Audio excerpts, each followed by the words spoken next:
अस्सलाम वालेकुम। पिछले लेसन में हमने एफिनिटी मैपिंग के बारे में पढ़ा था। तो चलिए इस लेसन में मैं आपको दिखाता हूँ कि करते कैसे हैं। तो अब हम अपने लैपटॉप पर आ गए हैं और मैं आपको दिखाता हूँ कि हम एफिनिटी मैपिंग कैसे करते हैं। तो इसमें सबसे पहले हमने इंटरव्यू और कॉन्टेक्सचुअल इंक्वायरी के जो फाइंडिंग्स थी, यानी जो उसका रॉ डाटा था, वो हमने सारा इकट्ठा कर लिया। और आप देख रहे होंगे मैंने यहाँ पर यूज़र 1, यूज़र 2, यूज़र 3 और यूज़र 4 के लफ्ज़ इस्तेमाल किए हैं।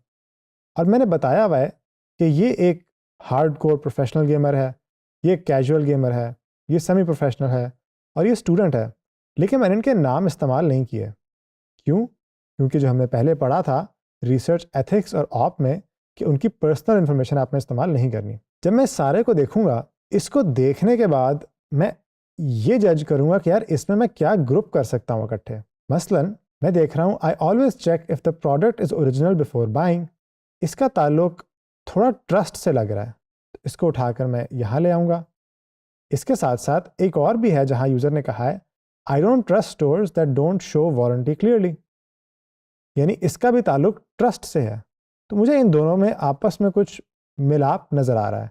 मैं इनको इकट्ठा कर लूँगा और फिर मैं देखूँगा कि इसके बाद और कोई है जो ट्रस्ट से रिलेटेड हो। मसलन COD, cash on delivery, makes me feel safer. इसको भी उठा के मैं ट्रस्ट में ले आऊँगा। अब फिर मैं आगे पढ़ूँगा। Prices are higher but I expect that. इसका ताल्लुक ट्रस्ट से नहीं है। What I hate is not knowing when something will arrive. इसका भी ताल्लुक ट्रस्ट से नहीं है।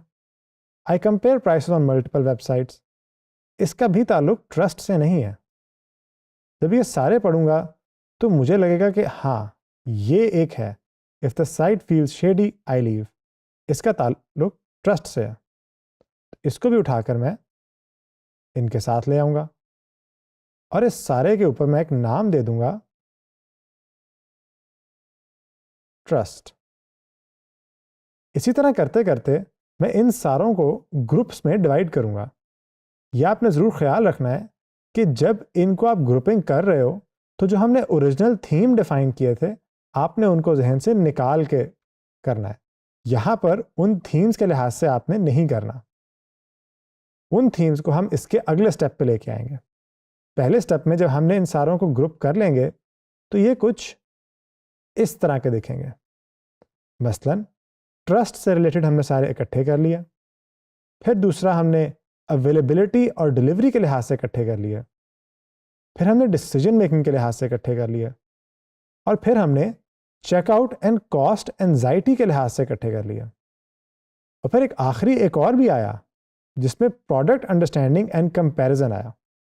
ये 5 ग्रुप्स बने। जब इनको हमने अपने ओरिजिनल 6 थीम्स पे मैप किया तो 4 तो मैप हो गए। मसलन ट्रस्ट रिलेटेड जो है, हमारा एक थीम था ट्रस्ट एंड कॉन्फिडेंस, उसके साथ मैच कर गए। हमारा एक और थीम था अवेलेबिलिटी एंड डिलीवरी, उसके साथ एक्सेस एंड अवेलेबिलिटी मैच कर गया। डिसीजन मेकिंग मैच किया डिस्कवरी एंड डिसीजन मेकिंग के साथ। Checkout and cost anxiety match किया अफोर्डेबिलिटी एंड मार्केट कंस्ट्रेंट्स के साथ। अलबत्ता लॉन्ग टर्म एंगेजमेंट्स और स्पीड एंड कन्वीनियंस के साथ कोई मैच नहीं किया, इसीलिए मैंने उनको हल्का सा डिम कर दिया। यानी हमारा मेन फोकस जो होगा आगे चल के वो इन 4 पे होगा। ये 2 वो चीज़ें हैं जो कि शायद अभी बहुत ज़्यादा इंपॉर्टेंट नहीं है। इस तरह जो हमारा एक और ग्रुप बना था प्रोडक्ट अंडरस्टैंडिंग एंड कंपैरिजन का, इसको भी मैं आगे लेकर अभी नहीं चलूँगा। अलबत्ता मैं अपने पास लिख ज़रूर लूँगा कि ये मैं बाद में V2 के अंदर, यानी वर्जन 2 के अंदर, जब मैं प्रोजेक्ट की इम्प्रूव कर रहा हूँगा तब मैं इसको ऐड कर सकता हूँ। इससे फ़ायदा ये हुआ कि जो पहले मेरे पास 6 थीम्स थे, अब मेरा स्कोप और कम हो गया और मेरे लिए डिसीजन लेना आसान हो गया कि मेरे लिए प्रायोरिटी क्या चीज़ है। ये सारा काम मैंने आपके सामने खुद से किया है, बट दोबारा मैं ये चीज़ दोहराऊँगा कि आइडियली ये सारा काम आपको अपनी टीम के साथ करना चाहिए और मिल के बैठ के ये डिसाइड करो कि इनके क्या ग्रुप्स बनेंगे और फिर ये भी डिसाइड करो कि कौन सा ग्रुप किस थीम के साथ मैच करेगा और जो मैच नहीं कर रहे क्या उनको स्किप करना है या उसका एक अलग से थीम नया बना लें। ये सारे डिसीजंस हैं जो कि आपने और आपकी टीम ने लेने होंगे। एफिनिटी मैपिंग इतनी ही आसान है जितनी मैंने आपके सामने की। इसको आप एआई के थ्रू भी करवा सकते हो और आप खुद से भी कर सकते हो।